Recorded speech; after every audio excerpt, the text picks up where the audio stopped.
दोस्तों, ट्रेन में आप अपनी जिंदगी में एक न एक बार तो जरूर बैठे होंगे। अगर नहीं भी बैठे होंगे तो फिल्मों और मोबाइल में ट्रेन देखी तो आपने जरूर होगी। लोहे की पटरियों पर एक विशालकाय इंजन लोहे के पहियों से अपने साथ कई डिब्बों में बैठे हजारों लोगों को लेकर चलता है। ये देखते हुए कभी न कभी तो आपके दिमाग में ये ख्याल आया होगा कि आखिर ये बनते कैसे हैं? इतनी बड़ी ट्रेन, पटरियां और पहिए कैसे बनाए जाते हैं? आज हम आपको सब दिखाने वाले हैं इस वीडियो में। तो चलिए अब शुरू करते हैं। डिब्बे। दोस्तों, शुरुआत करते हैं उस चीज से जिसमें आप बैठकर ट्रेन में सफर करते हैं, यानी कि ट्रेन के डिब्बे। ट्रेन के डिब्बे स्टील की शीट से बनाए जाते हैं। फैक्ट्री में स्टील की बड़ी बड़ी शीट होती हैं जिन्हें कटर से काटा जाता है और वेल्डिंग करके कमरे तैयार किए जाते हैं। बता दें कि कोच की हर साइड को अलग अलग तैयार किया जाता है और जब साइड्स तैयार हो जाती हैं तो क्रेन की मदद से सारी साइड को उठाकर वेल्डिंग और स्क्रू से जोड़ दिया जाता है। इंजीनियर सभी साइड्स को बहुत ही सावधानी से जोड़ते हैं ताकि हादसे होने की संभावना को कम किया जा सके। अब शीट को जोड़कर जो डब्बा बनता है उसे फिर पेंट होने के लिए भेज दिया जाता है। फिर डब्बे के नीचे के हिस्से को तैयार किया जाता है। इस निचले हिस्से में शॉकर और ब्रेक जैसी चीजें लगाई जाती हैं। इसके बाद एक्सल वाले जगह में पहिए लगाए जाते हैं और पहिए लगने के बाद क्रेन से इसे सीधा किया जाता है और फिर पेंट होने के बाद इन्हें कोच के नीचे फिट किया जाता है। अब काम स्टार्ट होता है इंटीरियर डिजाइन्स का। इंटीरियर डिजाइनिंग में कोच के अंदर सीट से लेकर टॉयलेट तक का सारा काम आता है, जैसे फ्लोरिंग, पैनलिंग, पानी और बिजली की सुविधा, होल्डिंग बार वगैरह वगैरह। कुल मिलाकर वे सब कुछ जो आप ट्रेन के डिब्बे के अंदर देखते हैं। फिर इंटीरियर का काम कंप्लीट होने के बाद उन्हें टेस्टिंग के लिए वेयर हाउस ले जाया जाता है और फिर टेस्टिंग के पास होने वाले डिब्बे को फाइनल टच दिया जाता है। इस तरह से बनकर तैयार होता है हमारी ट्रेन का डिब्बा। पटरियाँ। अब डिब्बे तो बन गए, अब इन डिब्बों को चलाने के लिए चाहिए पटरियाँ।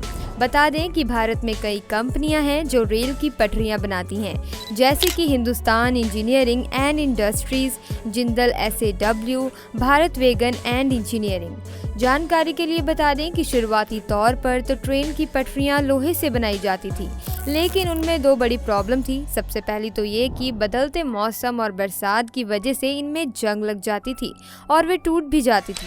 और दूसरी दिक्कत ये थी कि बार बार ट्रेन के गुजरने से वे घिस जाती थी और साइज में ऊपर नीचे हो जाती थी, जिससे ट्रेन के फिसलने और हादसे होने का डर रहता था।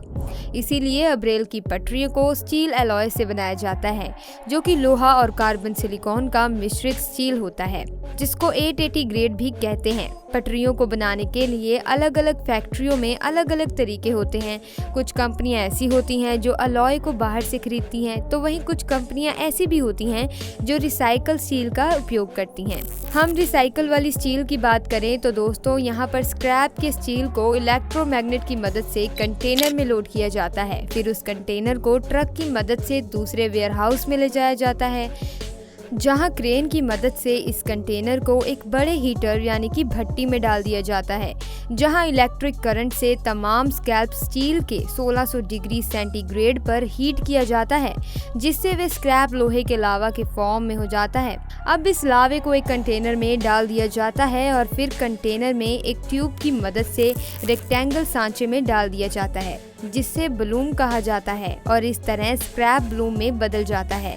लेकिन हमें ब्लूम थोड़ी ना चाहिए, हमें तो चाहिए रेलवे ट्रैक। तो यहाँ एक कटर की मदद से इन ब्लूम को 3.5 मीटर की एक लेंथ में काट दिया जाता है और फिर इन्हें क्रेन उठाकर वापस उस भट्टी यानी कि अवन में डाल देती है, जहाँ इन्हें 1200 डिग्री पर 5 घंटे तक गर्म किया जाता है। 5 घंटे तक पकी इस स्टील को अब कन्वेयर की मदद से रोलर वाली मशीन में डाल दिया जाता है। इस रोलर के अंदर से इसे 4 से 5 बार निकाला जाता है। इससे इसकी लंबाई 4 गुना हो जाती है और फिर ब्लेड की मदद से इसे वापस 4 हिस्सों में काट देते हैं। यानी 3.5 मीटर के एक ब्लूम से 3.5 मीटर के 4 ब्लॉक्स बना दिए जाते हैं। अब इन ब्लॉक्स को वापस भट्टी में डाल दिया जाता है और फिर गर्म होने के बाद एक मशीन के अंदर से निकाला जाता है, जो इसे ट्रेन की पटरी की शेप दे दी जाती है। अब इनके एंड्स को काट कर इन्हें ठंडा होने के लिए रख दिया जाता है और ठंडा होने के बाद इन्हें ट्रेन के पहियों के नीचे से गुजारा जाता है, जिससे ये सीधे भी हो जाते हैं और इनकी टेस्टिंग भी हो जाती है।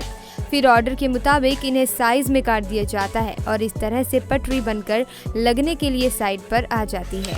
पहिए, ये तो थी पटरी की बात। अब बात करते हैं इन पर चलने वाले पहियों की और देखते हैं कि वे कैसे बनते हैं। तो दोस्तों, आपको शायद ये बात हैरान कर सकती है, पर पहिए बनते हैं स्टील की रॉड से। सबसे पहले रॉड को ब्लेड की मदद से काट कर उसे रोल बनाए जाते हैं और फिर इन रोल्स को मशीन से उठाकर शक्तिशाली इंडक्शन में रखा जाता है।